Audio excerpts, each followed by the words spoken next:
where every folktale is a spark from the hearth of tradition.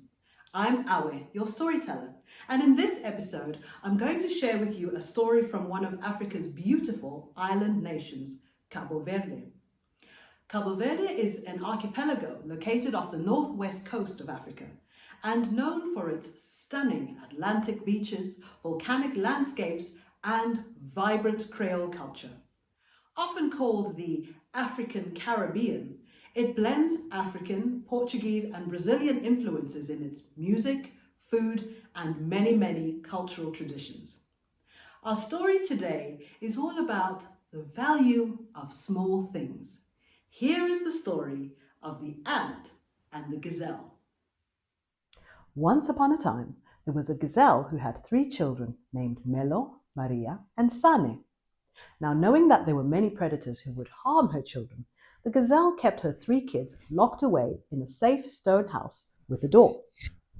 Every day, the mother gazelle would go out and leave the children safely locked indoors while she went to graze. And when she came back home, she would stand at the door and sing, Melo, Maria, Sane, open the door to me to suckle you. Of such milk, such breast, such grass, let me now from the mountain. Now, the children would open the door and the gazelle would enter. Now, one day, a wolf was passing by when he heard the singing. Curious, he stood back in the bushes, and watched as the gazelle entered and met her 3 children. Immediately, the greedy wolf had an idea, for he had his heart set on some sweet gazelle meat. The very next day, the wolf returned to the stone house and watched from the bushes as the mother gazelle went out to graze. Then, once he was sure that she was long gone and would not return, the wolf crept up to the door of the house and sang in his gruff voice, Melo, Maria, Sane, open the door to me to suckle you.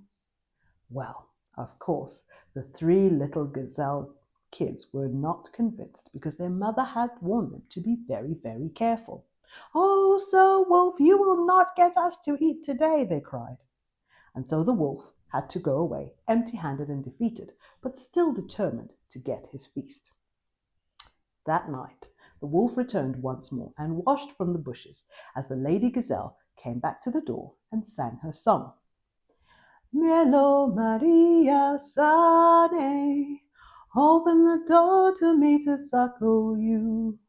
Of such milk, such breast, such grass, let me now from the mountain. Now this time the wolf listened carefully until he was certain that he had got the lady gazelle's voice.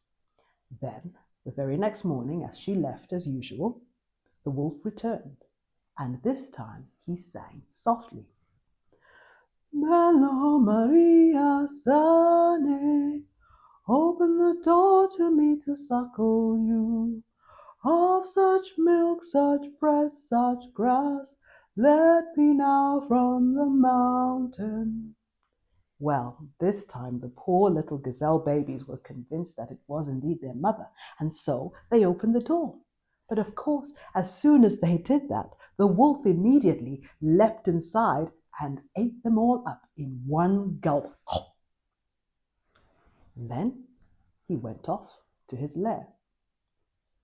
Now, when the mother gazelle returned home that night, she found the door to her stone house wide open, and of course, her 3 little gazelle babies nowhere to be found. She searched high and low, and then, following the footprints from her house, she at last came across the wolf in his den, lying in the grass with a huge belly and a very pleased expression on his face. When she saw this, she knew the fate of her 3 little kids, and the poor gazelle was heartbroken. She went wandering through the forest, weeping all the while for her 3 little babies. Along the path, she met a donkey. "Aw, aw, aw," cried the donkey. "Lady Gazelle, how How is it that every day I meet you singing and dancing, but today you are in tears? Oh, Sir Donkey, cried the Lady Gazelle, the wolf has eaten my 3 little ones. Oh, come along with me, said the donkey. I will put the wolf into your hands. And so off the two went to confront the wolf. But when the wolf saw the donkey coming, he said to him, come here, Sir Donkey. You are the very one I am looking for to eat. When the donkey heard this, he was too frightened to go any further, and he immediately ran away, leaving the poor gazelle all on her own. Dejected, the gazelle took to the road once more to return to her house. This time along the path she met an ox. Lady Gazelle, said the ox, how is it that every day I meet you singing and dancing, but today you are in tears? Oh, cried the Lady Gazelle, Sir Ox, the wolf has eaten up my 3 little ones. Said the ox, come along with me. I will put the wolf into your hands. And so off the two went once more to confront the ox, the wolf. But of course, as soon as the wolf saw the ox coming towards him, he immediately said, come here, you big neck. You are the very one whose blood I would drink. Of course, when the ox heard this, he was terrified, and immediately he ran away. Well, the poor Lady Gazelle was left alone once more, and as she began to make her way back home along the path, this time she met a horse. Said the horse, Lady Gazelle, how is it that every day I meet you singing and dancing, but today you are in tears? Oh, Sir Horse, said the Lady Gazelle, the wolf has eaten up my 3 little ones. Said the horse, come along with me. I will put the wolf into your hands. And so, once more, the two set off to confront the wolf. But this time, when the wolf saw the horse coming towards him, he immediately said, come here, Sir Horse. You are the very one I will wrestle with. Now the horse held his nerve and made to charge towards the wolf. But as soon as he saw the wolf advancing in return, the horse lost his nerve and immediately galloped away into the bushes in fear. The poor gazelle was alone once more, and, as before, she began to make her way through the forest to return home. This time along the path, she met an ant. Lady Gazelle, said the little ant, how is it that every day I meet you singing and dancing, but today you are in tears? Oh, Lady Ant, said the gazelle, the wolf has eaten up my 3 little ones. Oh, come along with me, said the ant.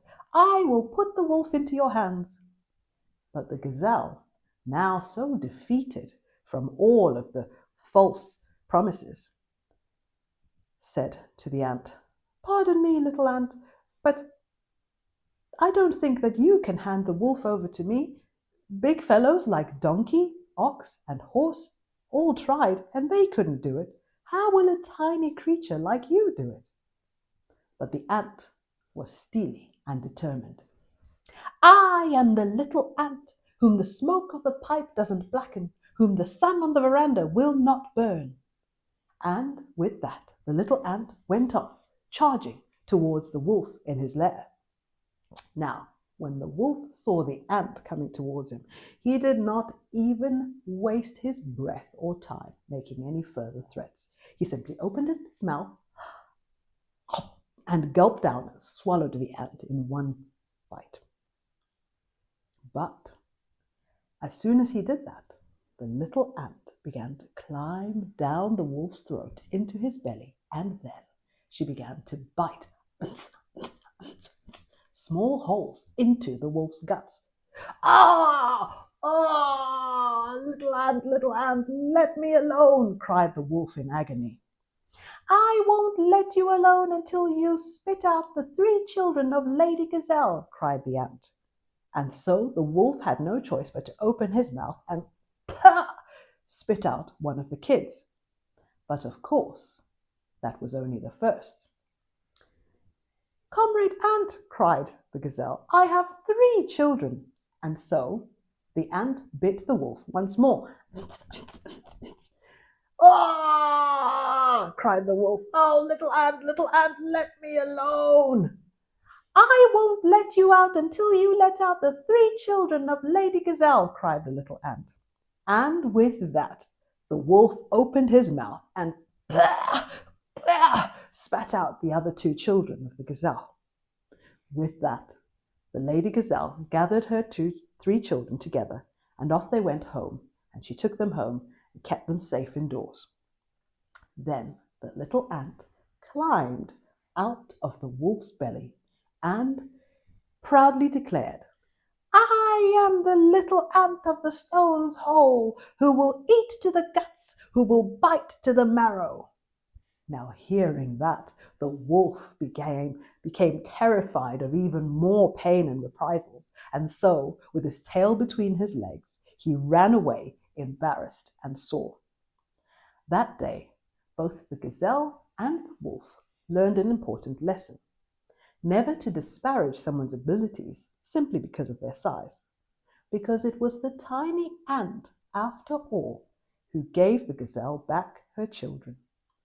And that was the end of the story. What a lovely reminder that sometimes the biggest impact comes from the most unlikely of places, and we should never underestimate someone's abilities just because of appearances. Now, here's a question for you. Which of our stories have you enjoyed the most so far? Please do let us know so that we can continue to bring you the best African folktales that we can find from across the continent. Until then, keep the fire burning.